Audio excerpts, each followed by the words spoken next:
আজ আমরা যে ঘটনার কথা বলবো সেটি শুধু একটি সামরিক দুর্ঘটনা নয়, এটি আধুনিক যুগের সবচেয়ে বড় গোয়েন্দা বিপর্যয়গুলোর একটি, যার ঝাঁকুনি এখন পর্যন্ত ওয়াশিংটন পর্যন্ত পৌঁছে গেছে। ইসরায়েলের ভয়ঙ্কর ভুল, এক বিস্ফোরিত না হওয়া বোমা বদলে দিল মধ্যপ্রাচ্যের শক্তির মানচিত্র, আর সেই ভুলে সবচেয়ে বেশি লাভবান হলো ইরান। কি ঘটেছিল? ইসরায়েল নভেম্বরে লেবাননে একটি টার্গেটেড স্ট্রাইক চালায়। লক্ষ্য ছিল হিজবুল্লাহ কমান্ডার হাইয়াম আলী তাবতাবাই। এই মিশনে তারা ব্যবহার করেছিল মার্কিন যুক্তরাষ্ট্রের অত্যাধুনিক GBU-39B বোমা, যার কাজ নির্ভুলভাবে লক্ষ্যবস্তুতে আঘাত হানা। কিন্তু সমস্যা হলো, একটি বোমা বিস্ফোরিতই হয়নি। এখান থেকেই শুরু হলো এমন একটি ঘটনা যেটি এখন আমেরিকার সামরিক বাহিনীকে দিশেহারা করে দিয়েছে। হিজবুল্লাহ নিখুঁত উদ্ধার অভিযান। বোমাটি পড়ার কয়েক মিনিটের মধ্যেই হিজবুল্লাহর বিশেষ ইউনিট সেখানে পৌঁছে যায়। তারা আতঙ্কিত হয়নি, পালায়নি, বরং যা করেছে সেটিকে গোয়েন্দা কর্মকর্তারা বলছেন টেক্সট বুক রিকভারি অপারেশন। তারা বোমার প্রতিটি অংশ ছবি তোলে, নিরাপদে ডিফিউজ করে, ভেতরের ইলেকট্রনিক্স খুলে ফেলে, গাইডেন্স সিস্টেম, সেন্সর, ফিউজ সব খুলে নেয় এবং সবশেষে 24 ঘন্টার মধ্যেই পুরো জিনিসটি পৌঁছে দেয় ইরানের হাতে।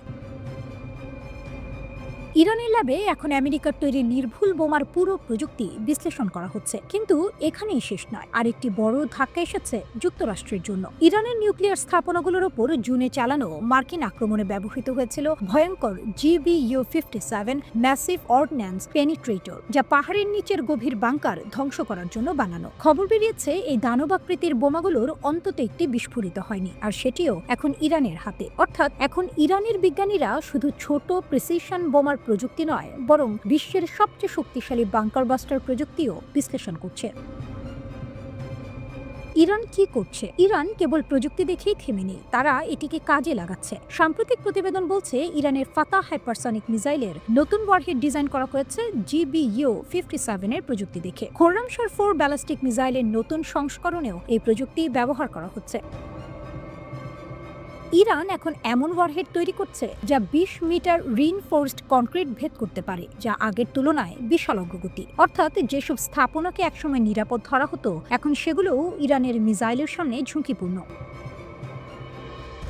কেন এত বড় সমস্যা আমেরিকার জন্য? কারণ এই প্রযুক্তিগুলো গোপন ছিল। দশকের পর দশক ধরে গবেষণা ও বিলিয়ন ডলার খরচ করে আমেরিকা এই বোমাগুলো তৈরি করেছে। এখন গাইডেন্স সিস্টেম, পেনিট্রেশন প্রযুক্তি, সেন্সর, ফিউজ সবই ইরানের হাতে। এই একটিমাত্র অবিস্ফোরিত বোমা ইরানের আগামী প্রজন্মের মিসাইলগুলোকে আরও ভয়ঙ্কর করে তুলতে পারে।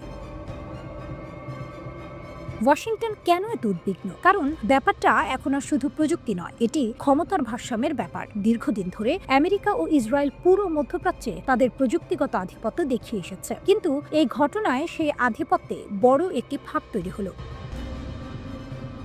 ইরান ছিল আগেই শক্তিশালী, এখন তাদের হাতে রয়েছে guidance technology, deep penetration system, মার্কিন যুদ্ধ অস্ত্রের রিভার্স ইঞ্জিনিয়ারিং ক্ষমতা। এটি ইরানের জন্য এক বিশাল জয়, যা তারা কোনো যুদ্ধ ছাড়াই পেয়ে গেল। রাফাল বনাম জেট-10C, আকাশের সিংহাসনে কার রাজত্ব? ফ্রান্সের গর্জন নাকি চীনের ঝড়? আকাশ, যেখানে গতি মানেই বেঁচে থাকা আর ভুল মানেই ধ্বংস, সেই নীল শূন্যে এখন আলোচনার কেন্দ্রবিন্দু দুটি যুদ্ধ বিমান, ফ্রান্সের রাফাল আর চীনের জেট-10C। দেখতে ভিন্ন, প্রযুক্তিতে আলাদা, কিন্তু প্রশ্ন একটাই, যুদ্ধে কে হবে রাজা? রাফাল হলো এক বহুমুখী যুদ্ধ বিমান, যা তৈরি করেছে ফ্রান্সের দাসো এভিয়েশন। এই বিমানের গতি ঘন্টায় প্রায় 2200 কিলোমিটার, আর এটি পারমাণবিক অস্ত্র বহন করতে সক্ষম। অর্থাৎ রাফাল কেবল আকাশযুদ্ধের অস্ত্র নয়, এটি এক উড়ন্ত শক্তির প্রতীক, এক মহাশক্তিধর যুদ্ধযন্ত্র। অন্যদিকে জেট-10C হলো চীনের আধুনিক ফাইটার জেট, যা সজ্জিত শক্তিশালী নিক্স রাডার এবং AESA বা অ্যাক্টিভ ইলেকট্রনিক্যালি স্ক্যান্ড অ্যারে প্রযুক্তি দিয়ে। এটি চীনের সামরিক প্রযুক্তির নতুন দিগন্ত খুলে দিয়েছে। তবে বিশেষজ্ঞদের মতে রাফালের সেন্সর প্রযুক্তি এবং ইলেকট্রনিক ওয়ারফেয়ার সিস্টেম একে করেছে আরও নির্ভরযোগ্য ও মারাত্মক। গত মে মাসে ভারত ও পাকিস্তানের মধ্যে সংঘাতের সময় রাফাল যুদ্ধবিমান নিয়ে আলোচনা হয়েছিল ব্যাপকভাবে। পাকিস্তানের দাবি ছিল তারা চীনের তৈরি জেট ইঞ্জিন চালিত যুদ্ধ বিমান দিয়ে ভারতের একটি রাফাল ভূপাতিত করেছে, তবে ভারত সেই দাবি অস্বীকার করেছিল। এখন আবার আলোচনায় এসেছে জেট-10C যুদ্ধ বিমান, তবে এবার বাংলাদেশের প্রেক্ষাপটে, কারণ এ মাসের শুরুর দিকে কয়েকটি সংবাদ মাধ্যমে খবর প্রকাশ হয়েছে যে বাংলাদেশ চীন থেকে প্রায় $2 বিলিয়ন ব্যয়ে 20টি জে-10সি যুদ্ধবিমান কিনতে যাচ্ছে। এই জে-10সি আসলে জে-10সি বি মডেলের রপ্তানিযোগ্য সংস্করণ, যা বিদেশি ক্রেতাদের জন্য চীন তৈরি করেছে। এরপর স্বাভাবিকভাবেই দুই ধরনের যুদ্ধবিমানের পার্থক্য নিয়ে কৌতূহল তৈরি হয়েছে অনেকের মনে। প্রশ্নটা এখন একটাই, রাফাল আর জে-10সি দুইয়ের মধ্যে পার্থক্য আসলে কোন কোন জায়গায়? ফ্রান্সের দাসো এভিয়েশনের তৈরি রাফাল যুদ্ধবিমান যেন আকাশের সর্বগামী যোদ্ধা। ঘন্টায় গতি 2200 কিলোমিটার। আক্রমণ চালাতে পারে শত্রুর মাটিতে, আকাশে, এমনকি সমুদ্রেও। আর সবচেয়ে ভয়ঙ্কর দিক, এটি বহন করতে পারে পারমাণবিক অস্ত্র। অন্যদিকে চীনের তৈরি জে-10সি হলো এক আধুনিক, স্মার্ট ও দ্রুত প্রতিদ্বন্দ্বী, যা রয়েছে শক্তিশালী AESA রাডার আর উন্নত এভিওনিক্স সিস্টেম।